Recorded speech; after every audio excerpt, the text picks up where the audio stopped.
The Florida Attorney General threatens to defund Catholic schools unless they loosen vaccination rules. Why are we all so gung-ho against fucking vaccines again? So it's the Republican Party, but... We're going to get to it. This is from friendlyatheist.com, Hammond Meta's blog. So we're going to get to it. But, like, the primary thing here is what we have been saying for fucking years now, is that separation of church and state is not just for the atheists. It is for everyone. Mm-hmm. If you're a Christian, you don't want the government telling you what kind of Christian you have to be. So what's happening here is the government came into a Catholic school and said, hey, you need to use the religious vaccine mandate thing, or the religious vaccine exemption thing. Why aren't you using it? You are religious, so you use the vaccine exemption thing. And the Catholic Church is like, yeah, but no, we don't actually, like, being against vaccines is not a part of our religion. And the Attorney General, who is Catholic, is like, I disagree. So the government is telling the Catholic Church how to do the Catholicism.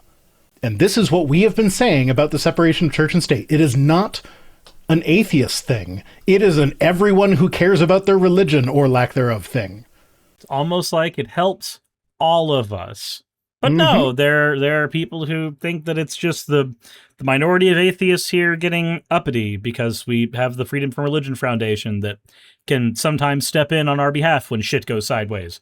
But, okay. Yeah, so he says, for decades now, atheists have been saying that keeping churches and state separate was good for religion just as it was for the government. And here's the proof of that in Florida, where taxpayer dollars now freely flow to private religious schools, which I would say that that's a bad thing, too. I don't think tax dollars should go to private schools because private schools are paid for by individual parents. I went to a private school. There was a fee that had to be paid every single month for me to be at that school. Yeah, but you see, now it's the voucher system where now, like, kids can get into the school for, like, they don't have to pay as much tuition because they get vouchers from the government, so tax dollars go there. Or we could just not do that. It's a backdoor loophole to just give money to religious schools. Or we could just not do that. That would be great. I agree. That would be best. And this article is an excellent example of why that would be best. Because Attorney General James Utmeyer is now threatening to pull funds from Catholic schools unless they make it easier for diseases like measles to spread throughout the population. Scrapplejack in my chat popped in saying, this is the culture war in-group, out-group premise. I have no idea what you're talking about in this sentence specifically. And then they said, this instructional ? I'm going to need you to stop ChatGPTing your questions because I don't know what you're talking about at this point. Like, I know what those individual words all mean, but I don't know what it has to do with what we're talking about at the moment. I mean, they could just be behind on the stream. Not really. Not on Twitch. They're only 5 seconds behind if they're on Twitch. Okay. But so after Utmeyer learned that the Catholic school would not be accepting religious exemptions to their vaccine requirements for the new school year, he sent a letter to the Catholic bishops. The bishops refused such exemptions because the Catholic Church doesn't have any formal rules against vaccines. It's not that they're fully supportive of them, but rather they just don't have any religious requirements against them. So they're like, yeah, no, we're not telling you, like, they're not like super pro-vaccine, but they're also like, it's not against our religion to be vaccinated. So you don't get a religious exemption for vaccinations. And then I like that Utmeyer Christ-splained all this to the bishops, saying, as a Catholic, I am confident that the teachings of the Catholic Church do not require Catholic schools to compel students to take vaccines derived from the tissues of aborted children against the sincerely held religious objections of their parents. What a sentence. It's like, as a Catholic layperson, I'm going to tell you, the Catholic bishops, how to Catholic properly. Alternatively, we could accept that a religious exemption should not exist for somebody who is, if it is something that affects all of us irrespective of our religion, a religious exemption should not apply. So my opinion on religious exemptions is, if you can show me in your scriptures, not in your church documents that were written in, like, recently, but like in your actual holy book, if you can show me where it says not to get vaccinated, and it has to actually say that, it can't just be like how the Jehovah's Witnesses get around blood transfusions with, they're like, oh, you're not allowed to eat meat with the blood still in it. It's like, that isn't even remotely close to blood transfusions.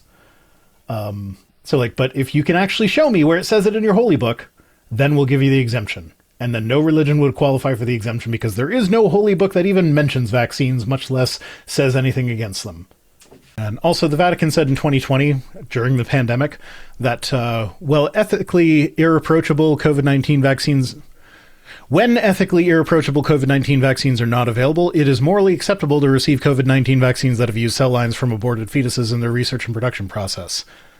So, they have come out and said, yeah, if you can't get a vaccine that hasn't come from this fetal cell line, which even being against that is kind of ridiculous at this point, but they've actually come out and said that, like, no, it's okay, you can just get the vaccine. That is the official position of the Catholic Church. And yet, Attorney General just sitting there going, no. We're going to hold this over your head. Yeah, so if Catholic schools want to require vaccinations to keep everyone safe, they should have every right to do that. But a Florida Republican wants to override that religious decision because he thinks he knows the religion better than the religious leaders in the state. Which is why separation of church and state is good. And also this is... it's exactly the problem that church-state separation advocates warned about, not to mention the sort of iron-fisted rule over religion that Republicans insisted we'd see if Democrats ever took over. So, I've heard that rhetoric, I'm sure you have as well. The Democrats want to make it illegal to be Christian, or whatever. They want to make it illegal to not be a progressive Christian. Okay, well, the Republicans are actually doing shit like that. Mm-hmm. And yet, we will still live in a world where no matter what, the Christian nationalists are going to go, no. The Democrats are evil. They want to force their ideas about religion down your throat. Anyway, we should have a national religion. Yeah. So the Catholic Church is right to say that children should be vaccinated before they enter school. It is absurd for MAGA cultists to try and override them because he cares more about measles more than public health. And final warning, this is if you take their money, you also have to accept their brand of theology. And if the bishops disagree, it's the Attorney General, not the church, who gets the final word on what Catholic teaching supposedly requires. So the government is about to adjudicate whether or not vaccines are permissible for your religion. And final sentence of the article, a wall between church and state doesn't threaten religion, it prevents politicians like Ootmeyer from taking it hostage. Personally, I would be happy if everybody just stopped being religious right now. That would make me a happy person. I recognize that's not going to happen.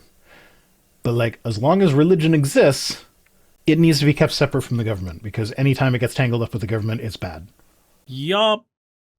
However, that's not going to be happening anytime soon.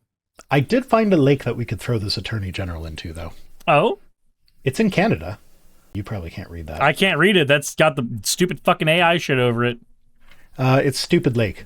It's Stupid Lake? It's in Manitoba. Oh my god. So yeah, we'll just throw them in Stupid Lake. Into. Yeah, no, I just found out about this today, but apparently Canada has a lot of really weirdly named lakes. There's this lake, that lake, another lake, and then another one called And the Other One Lake. That sounds like a fucking Bugs Bunny skit, more than it does an actual thing that exists in reality. Fennec is asking, why is it called that? Because Canada has over 2 million lakes, and they all have names, and eventually we just, got tired of the serious names. There's also, what was it? It's a man drowned in this lake. And then if you look it up, there is no actual history of a man ever drowning in that lake. There's also Bitch Lake. Oh, I want to go to Bitch Lake. Wait, hold on. If I dunk hold on. Can we do this by Ron the 1/2 rules? If I jump into the Stupid Lake, can I come out stupid? And if I jump into the Bitch Lake, can I come out bitch so I can just be stupid bitch? Because that's Ron the 1/2 rules. Man drowned himself lake. There's also Big Ass Lake. Useless Lake. Oh, I don't want to go to Big Ass Lake. I already have that. You want to go to Big Ass Lake? Or Man Drowned Himself Lake? No, Man Drowned Himself Lake. If I go into that lake, I just come out exactly as I am right now. Why are these labels so small and hard to read? Ron the 1/2 rules. Whoever drowned themselves in the lake, you turn into something approaching whatever that thing was. If I go into the lake, I just come out a guy, like I already am. There's another lake. Raka said, that's from Ranma, where they had Woman Lake. Yes. And another lake. It's another lake and another lake. I love it. It's so stupid. It's lake stupid. Hey, you made it to the end. I want to give an extra thanks to the patrons who allow me to do this full time. I want to thank Aaron Rail, Astral, Britzkrieg, Jemshin, Poundini, Red Joker, Victoria, Jonas, Craig, Tarika, Fireshard, Smiling GM, John, Dren Hadamada, Creeper, Sagitta, you know I'm not saying that last part, Sylvie Snow, Valis of Seraph, Ottoman Angel, Rooster Rachel, and Fire Panda, who are all my $20 and up patrons.